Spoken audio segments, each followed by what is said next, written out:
The story begins in a busy New York City radio studio. Jud Alman is a dedicated producer, working long hours under his charismatic boss, Wade, who's also a well-known on-air personality. On Jud's desk sit framed photos from his wedding day, happy smiles with his wife, Quinn.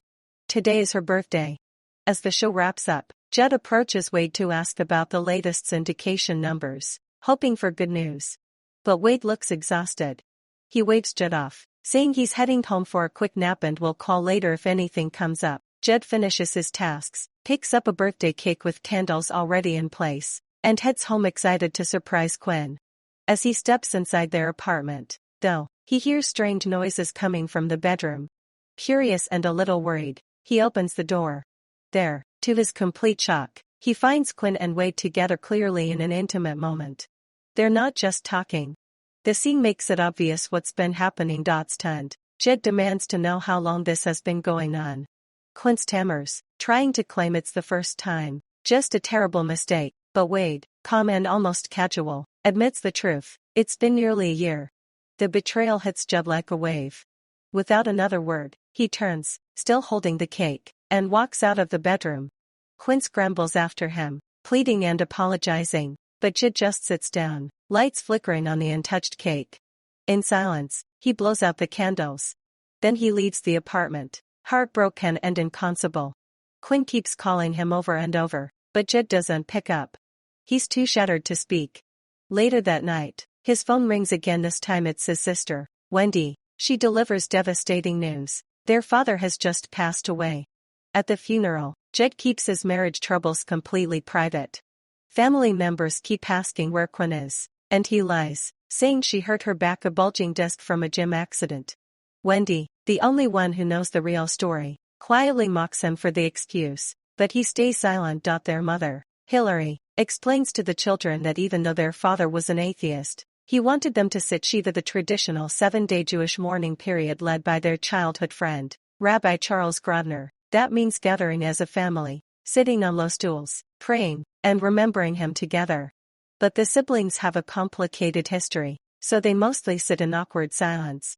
The youngest brother, Philip, is an overgrown kid at heart, mischievous, brash, and completely without a filter. Later, his fiancée, Tracy, arrives at the house. Their mother can't help but comment that Tracy seems closer to her own age than to Philip's. As the 7 days go on, little dramas play out. Jud sticks to his lie about Quinn's absence, while Wendy keeps teasing him about it. Their mother openly shares stories about their father's past relationships, which makes everyone uncomfortable. One afternoon, even though it's not allowed during Shiva, Jud slips out and visits his late father's old store. There he bumps into Penny, his old girlfriend from years ago. When she asks about Quinn, Jud starts with the usual lie but then breaks down and tells her the truth. Quinn cheated with his boss. Penny listens without judgment, and something old sparks between them again. Back at the house during a family gathering, Quinn's calls keep coming.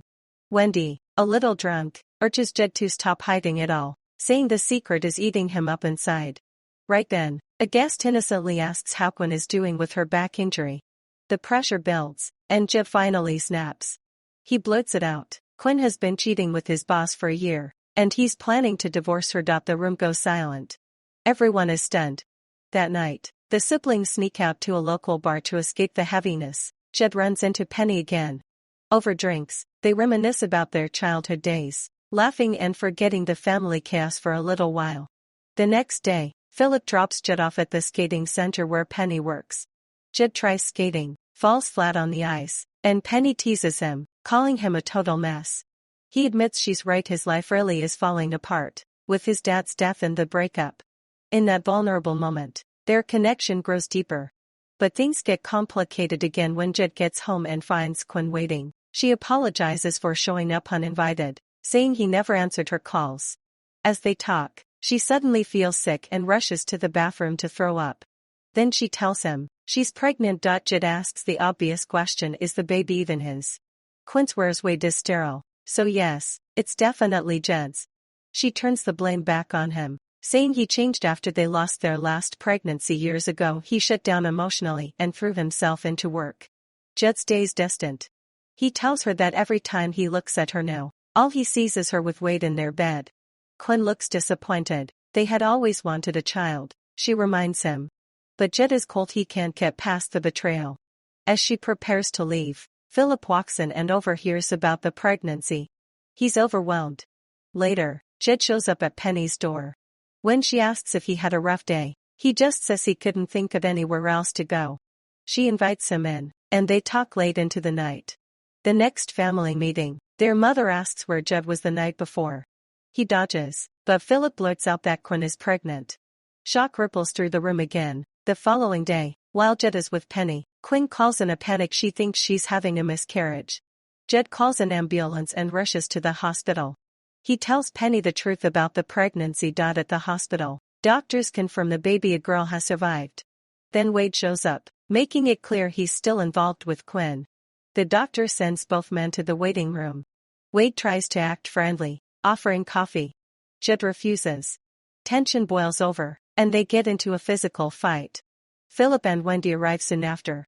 Wendy, furious, punches Wade in the face. Jud, caught up in the moment, gets some young guys who saw the fight to help flip Wade's car as he leaves.